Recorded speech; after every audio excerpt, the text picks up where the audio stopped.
Ça met 75 de l'UMH Robert Debré. Debré prend le départ pour son primaire. C'est l'école, je crois.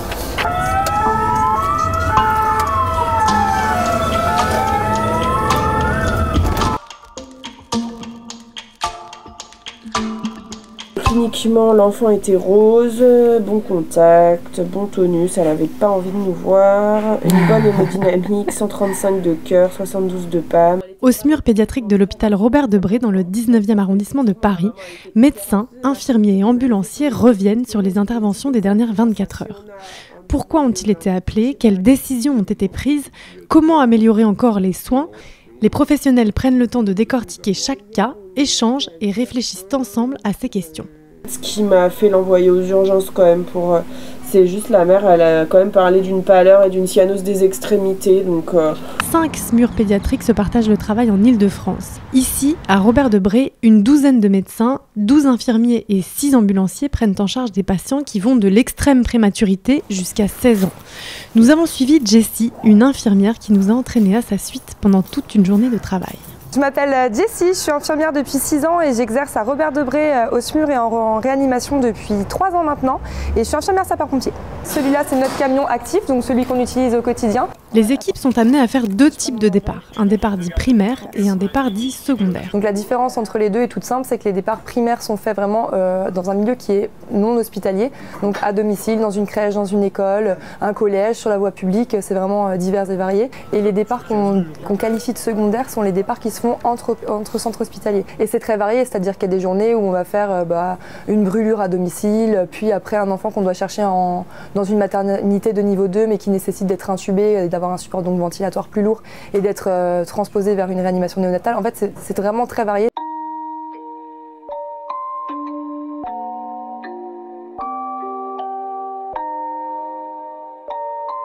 Et ça, c'est notre pharmacie. Donc la pharmacie, il n'y a que les infirmières qui disposent de la clé. Donc il n'y a que nous qui pouvons y accéder. Et on est en charge de vérifier qu'on a bien l'ensemble des médicaments dont on a besoin. On fait le compte et on fait aussi les vérifications des péremptions et les commandes. Dans la réserve, Julien, un aide-soignant, s'affaire. Dans cette pièce est entreposé tout le matériel dont peuvent avoir besoin les soignants.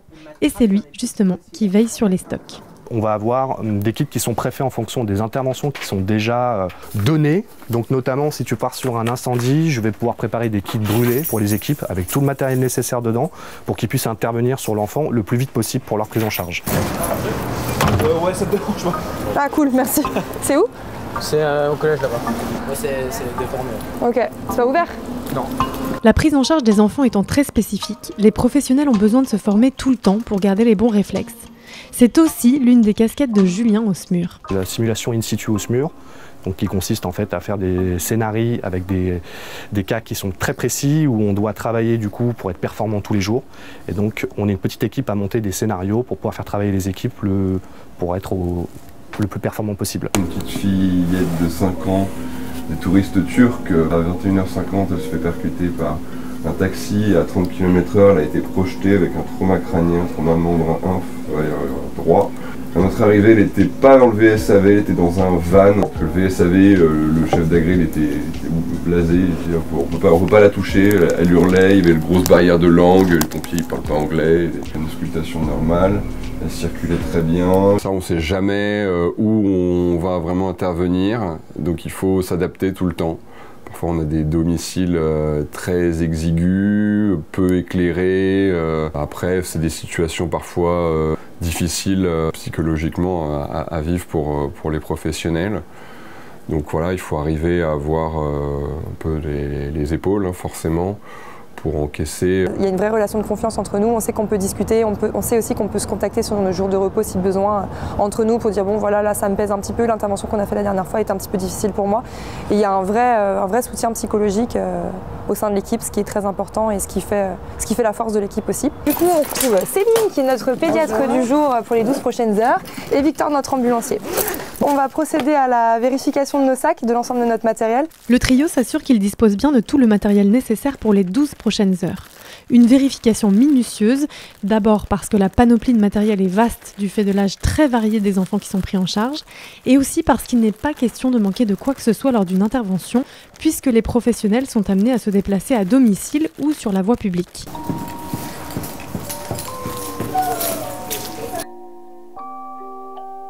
Cette salle-là, c'est la salle de la régulation. Nous, on l'appelle comme ça entre nous, mais c'est pas vraiment de la régulation à proprement parler qui s'y fait, puisqu'en fait, la régulation, elle se fait vraiment à l'hôpital Necker Enfants Malades, où eux gèrent la régulation. Et ils nous appellent ensuite pour nous avertir des interventions par le biais de ce téléphone-là. Donc les appels 15 atterrissent directement là-bas. Elles sont prises par les ARM, par les médecins régulateurs, puis ensuite on est déclenché par ce biais-là. Les équipes sont appelées pour un jeune garçon qui s'est fracturé le bras lors d'une partie de football dans la cour de son collège. Seule information à ce stade, il va falloir soulager sa douleur. Comment tu t'appelles, mon grand? Maxime? Ok, super. Moi, c'est Jessie, Maxime. Alors, ce qui va se passer, comme elle t'a dit, Céline, c'est que d'abord, on va te mettre un petit médicament dans le nez. Ça fait pas mal, ça fait rien. C'est un petit peu comme si tu buvais la tasse. En fait, on fonctionne en trinôme dans le camion. Je dirais c'est presque un peu comme une danse, une chorégraphie. On connaît ce qu'on doit faire sur intervention. Donc, l'infirmière arrive, prend le premier contact avec le patient, évalue les signes vitaux du patient. C'est sûr que moi, d'un œil, je regarde de loin, m'assurer que le patient n'est pas en détresse vitale. Si c'est pas le cas, je prends le temps de faire le questionnaire avec les parents ou avec l'accompagnant. Céline, je fais 50 gamma dessus, il est 11h55. Ouais, alors mon grand, du coup, ce qui se passe, je vais mettre ta tête un petit peu en arrière. Je vais mettre ça, tu vois, c'est tout doux. Je te le mets dans le nez, tac, t'es un champion. Hop, tu respires bien fort, super. Ouais, c'est pas très agréable. Et on fait la même chose de l'autre côté. Ça te va? Super. Je pense que tu arriveras juste à retirer cette manche-là. Pendant les interventions, l'infirmier et l'ambulancier forment un binôme. Ils se tiennent au plus près du patient et leurs rôles sont complémentaires. L'ambulancier, donc, on va s'occuper de tout ce qui est monitorage du patient, donc prise de tension, prise de pouls, la saturation d'oxygène, tandis que l'infirmier, lui, va réaliser des gestes plus poussés, plus avancés, comme la pose de perfusion, l'administration de médicaments. L'ambulancier aussi va assurer un rôle de logisticien, c'est-à-dire qu'on va aider à la préparation du matériel qui va être nécessaire à l'infirmier pour qu'il puisse réaliser les soins demandés par le médecin. J'ai une deuxième dose au cas où. Ouais. Par contre, c'est déjà presque 1,5, hein. Donc tu peux faire la moitié pour la deuxième moitié. On a l'habitude de travailler ensemble et c'est ça qui rend les interventions fluides et ce qui permet une prise en charge optimale du patient. C'est bien? Ça te fait du bien?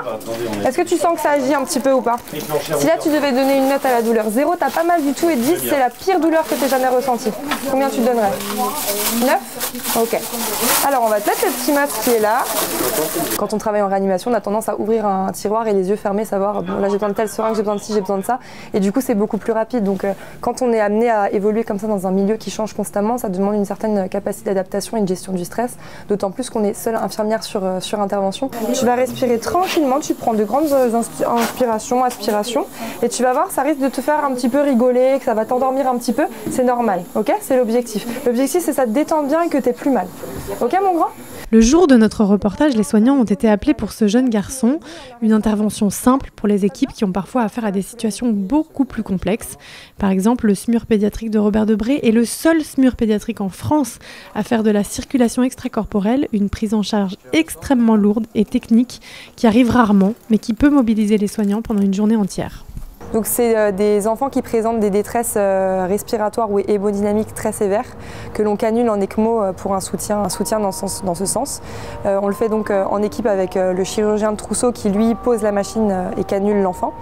Donc c'est des transports qui sont très techniques parce que ça nécessite vraiment une grande prudence par rapport à l'installation de l'enfant. Il y a aussi des risques très importants liés à des saignements potentiels en cas de décanulation puisque c'est connecté à des veines, des artères, donc d'un risque hémorragique qui est très important. Et c'est des enfants qui sont lourdement techniqués, qui ont des sondes d'intubation, qui ont des sondes urinaires, qui ont de multiples cathéters, perfusions, etc. Donc on est amené parfois à les transporter avec 9 pouces seringues, avec des catécholamines, des médicaments pour la sédation. La pédiatrie, contrairement à ce qu'on pourrait penser, ce n'est pas travailler sur un adulte en modèle réduit, comme nous l'explique Céline, médecin sur le camion de ce jour-là. Il ne réagira pas du tout comme un adulte face aux mêmes pathologies pour lesquelles il pourrait être confronté.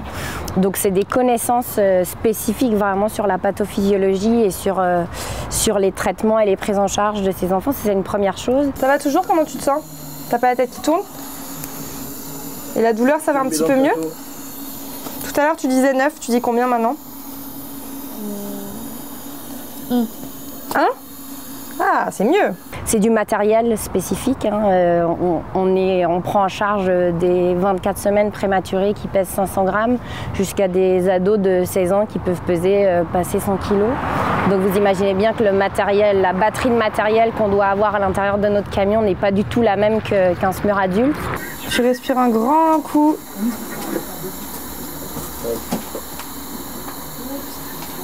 Ok, c'est fini. Ce sera pas plus que ça. Ça va ? Et il y a le côté très particulier de la relation au patient qui n'est pas un adulte et de la triangulation avec les parents, le stress des parents. C'est quelque chose qui est brutal, inattendu pour les familles très souvent. Quand on intervient comme ça chez eux, des fois à 3 h du matin alors que l'enfant allait bien la veille ou la journée même, ça peut être un petit peu brutal et difficile pour les parents. Donc on essaye dans la mesure du possible de vraiment créer une relation de confiance avec eux. On leur explique qui on est, ce qu'on fait, comment ça va se dérouler. Je vais juste examiner le reste de ton bras. Ça te fait pas mal. Mon chat. Des fois, on va chercher des enfants en maternité.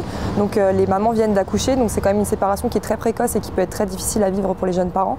Donc dans ce cas-là, c'est pareil, on met vraiment un point d'honneur à les accompagner, à leur expliquer, à leur présenter leur enfant, parce que dans certains cas de figure, les mamans n'ont même pas eu le temps d'avoir un petit temps avec leur enfant et c'est très important dans la création du lien mère-enfant, donc on met vraiment un point d'honneur à ça. C'est bon. Et t'as pas mal ailleurs, hein? Tu t'es pas tapé ailleurs que le bras? Est-ce que tu veux que j'anticipe quelque chose, Céline? Non, on va juste essayer l'attelle. Si c'est trop douloureux, l'attelle, elle est là. Okay. Ici et ici, pour que ça bouge pas du tout. Ok. Super, ça se passe très bien. Ça va? Est-ce que ça va? Ça va? Ça va? T'es très costaud. C'est de l'accompagnement de l'enfant, donc ça reste quand même différent de l'adulte. Il y a un lien qui est complètement différent qui a créé. C'est-à-dire que l'adulte, quand on doit lui poser une perfusion, on pose une perfusion. Quand c'est un enfant, il faut créer une histoire, il faut raconter, il faut chanter, il faut mettre de la musique. Donc c'est tout à fait... tous les soins sont différents et l'approche de l'enfant est complètement différente, ce qui en fait que, un peu à leur façon, chaque intervention sont marquantes. Je l'ai. Tiens, Maxime. Ça va serrer un petit peu, hein, ok? Quelqu'un marche à côté de lui, s'il vous plaît. Merci. Alors, du coup, là, ce qui va se passer, c'est qu'on va l'accompagner dans le camion des pompiers, dans le VSAV, et on va se diriger vers l'hôpital Robert Debré pour qu'il soit pris en charge pour sa fracture là-bas.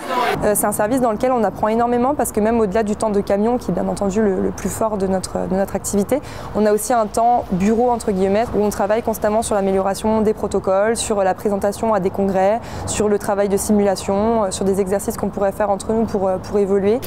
Bonjour. On vous amène un trauma. Oui, c'est ça, le bras. Super. Avant-bras, normalement. C'est ça, avant-bras gauche. Si vraiment quelque chose ne se passe pas bien, on est à 3 pour gérer la situation et c'est vrai que ça fait que oui, je pense qu'on ne pourra jamais dire qu'on se sent complètement à l'aise sur toutes les situations en SMUR pédiatrique. C'est un challenge tous les jours. Là, on rentre, on re-remplit tout notre matériel, tout ce qu'on a utilisé sur intervention, on va recharger le matériel. Et puis voilà, après on est libre pour une autre intervention. Par la main, ouais, c'est ça. Par la main, il vous attend. De rien, monsieur, bonne continuation. Bon retour, au revoir. Le jeune garçon est maintenant entre de bonnes mains à l'hôpital. C'est la fin de cette mission. Il est donc temps pour le trio de regagner sa base.